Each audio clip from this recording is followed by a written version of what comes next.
नमस्कार साथियों, दया learning centre में आप सभी का बहुत बहुत हार्दिक स्वागत है।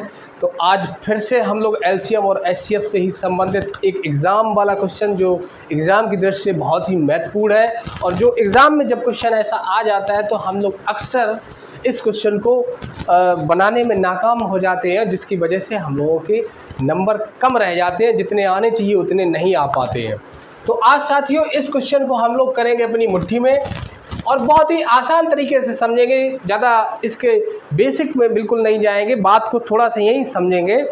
तो क्वेश्चन को पढ़ लो, अगर इस तरह का क्वेश्चन आए तो किस तरह से करना है। क्वेश्चन ये है कि वह बड़ी से बड़ी संख्या क्या होगी जिससे 1657 और 2037 को अगर हम भाग दें तो 6 शेष बचे तथा 5 शेष बचे। यानी क्वेश्चन क्या कह रहा है, फिर से क्वेश्चन को समझो।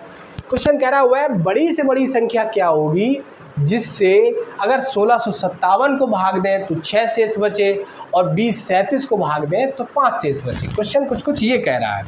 क्वेश्चन कह रहा है कि वह बड़ी से बड़ी संख्या क्या होगी जिससे अगर हम 1657 को भाग दें तो कितना बचे शेष, तो शेष बचे भाई हमारा 6। और क्वेश्चन कह रहा है इसी संख्या से अगर हम 2037 को भाग दें तो हमारा शेष क्या बचे, 5 बचे। ये कह रहा है क्वेश्चन।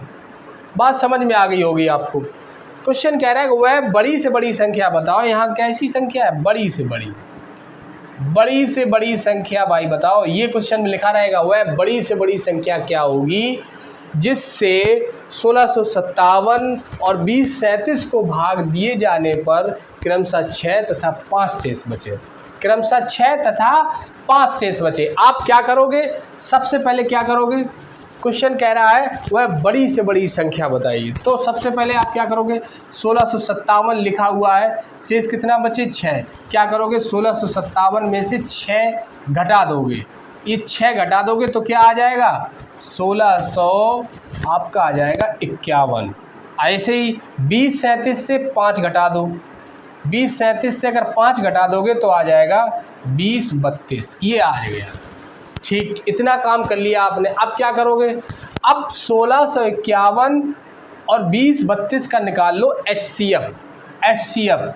यानी कि ऐसी संख्या निकालो जो 1651 को भी पूरा पूरा विभक्त कर दे और 2032 को भी पूरा पूरा विभक्त कर दे। ठीक, अभी निकालेंगे हम लोग। क्या निकालेंगे, इसका एचसीएफ थोड़ा सा इधर की तरफ देख लो, इधर की तरफ।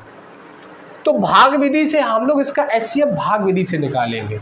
अच्छा, तो देखो भाई बी क्या है, 1651 जो बड़ी संख्या है उसमें भाग दो किसका, छोटी वाली संख्या का, यानी 1651 का भाग लगाओ 2032 में।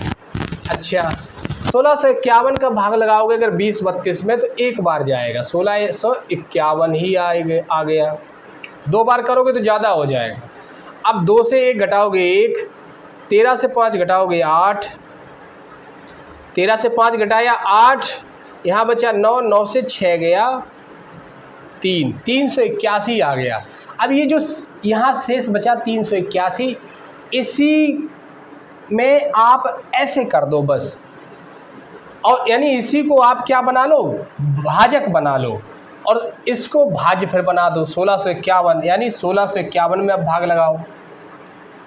अब 1651 में भाग लगाओ, 381 का 1651 में अगर भाग लगाओगे तो कितने बार जाएगा, सोचो जरा। अगर 4 बार में करोगे, मान के चलो ऊपर 4 लिखोगे तो यहाँ क्या आना चाहिए, 4 एकम 4, 4 × 32 का 2 हासिल 3, 4 × 12 और 3 15, और 5 से करोगे तो ज़्यादा हो जाएगा, यानी 4 ही से होगा।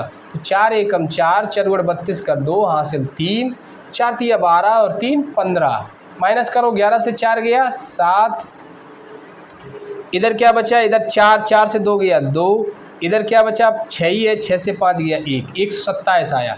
फिर से जो शेष बचे उसी को बार बार भाजक बना लो और तब तक बनाते रहो जब तक भाग पूरा पूरा ख़त्म ना हो जाए। अब 127 को भाजक बना लिया। अब इसको क्या बनाएंगे, इस वाले को हम लोग बना लेंगे भाज्य। अब अच्छा भाग लगाओ, तो 127 हम देख रहे 3 बार में करोगे तो पूरा पूरा हो जाएगा, 3 बार में पूरा पूरा। 3 7 21 का 1 हासिल लगा 2, 3 दूनी 6 और 2 8, 3 एकम 3। अब जो ये लास्ट वाला जो भाजक है यही हमारा HCF है, यही हमारा HCF है। किसका? 1651 और 2032 का हमारा HCF।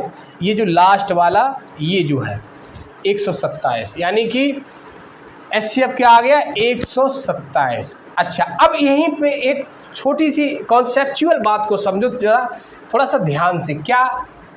देखो भाई, आपके दिमाग में ये आया होगा कि आखिर ये सर ने 6 क्यों घटा दिया और 5 क्यों घटा दिया, इसका फ़ायदा क्या हुआ? देखो, इसका फ़ायदा ये हुआ कि 127 इन दोनों का हमने क्या ले लिया? HCF ले लिया, यानी इन दोनों की बड़ी से बड़ी संख्या निकाल ली जो इन दोनों को पूरा पूरा विभक्त कर दे। यानी कि 127 का जब भाग लगाएं 1651 में तो भाग पूरा पूरा चला जाए, और 127 का अगर भाग लगाएं 2032 में तब भी भाग पूरा पूरा चला जाए। ठीक है। अच्छा, लेकिन ये तो कह रहा है कि वह बड़ी से बड़ी संख्या क्या हो जिससे 1657 और 2032 को अगर भाग दो तो 6 शेष बचे। अच्छा, अब सोचो 127 का अगर हम भाग 1651 में दे रहे तो भाग पूरा पूरा जा रहा है। अब 1651 में अगर ये जो 6 हमने घटाए थे यही जोड़ दोगे, अगर 1657 मान के चलो इनको कर दोगे तो 127 का भाग लगाओगे तो 7 ये ज़्यादा बच जाएगा, यही शेष बच जाएगा, ये 6 शेष बच जाएगा। ऐसे ही 2032 को अगर हम लोग 127 से भाग लगाओगे तो भाग पूरा पूरा जा रहा। लेकिन अगर हम 2037 को अगर भाग लगाएं तो क्या है? ये 5 ज़्यादा है किससे? 2032 से।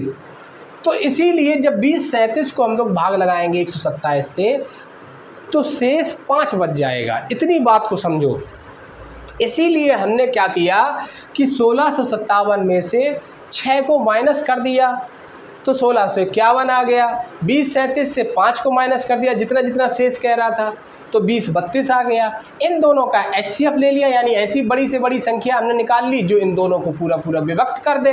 इसका मतलब अगर संख्या 127 इन दोनों को पूरा पूरा विभक्त करेगी तो फिर संख्या 127 1657 को जब भाग लगाएंगे 127 से तो 6 शेष छोड़ देगी, क्योंकि 1651 से ये 6 ज़्यादा है और 127 1651 को पूरा पूरा विभक्त कर रही है, लेकिन ये तो 6 ज़्यादा है, इसीलिए 127 1657 को पूरा पूरा विभक्त नहीं कर पाएगा, 6 शेष बच जाएगा। ज़्यादा जितना ज़्यादा उतना ही शेष बच जाएगा 6। ऐसे ही ये 2037 को अगर भाग लगाओगे तो 5 शेष छोड़ देगा। तो साथियों, आशा करते हैं क्वेश्चन आपको समझ में आया होगा। थोड़ा भी अगर बहुत समझ में आया हो तो अपनी जो भी आपकी इच्छा हो वो आप ज़रूर अपनी प्रदर्शित करेंगे, दिखाएंगे। अगर लाइक करने की इच्छा हो तो क्लास को लाइक ज़रूर करना, और अगर लगे कि चीज़ें अच्छी मिल रही हैं इस क्लास के माध्यम से तो चैनल को सब्सक्राइब ज़रूर करना। दोस्तों, मैथ को इतना सरल बना देंगे कि आपके इस तरह के जो क्वेश्चन हैं आप ऐसे समझ लो कि आपकी मुट्ठी में हो, ताकि क्लास में जब भी एग्ज़ाम हॉल में आप बैठें इस तरह के क्वेश्चन आए तो आप पूरी तरीके से उन क्वेश्चनों को अच्छे से कर सकें। तो साथियों, आज के लिए बस दोस्तों इतना ही। मिलेंगे हम लोग अगली क्लास में। तो तब तक के लिए साथियों आप सभी को बहुत बहुत धन्यवाद। नमस्कार।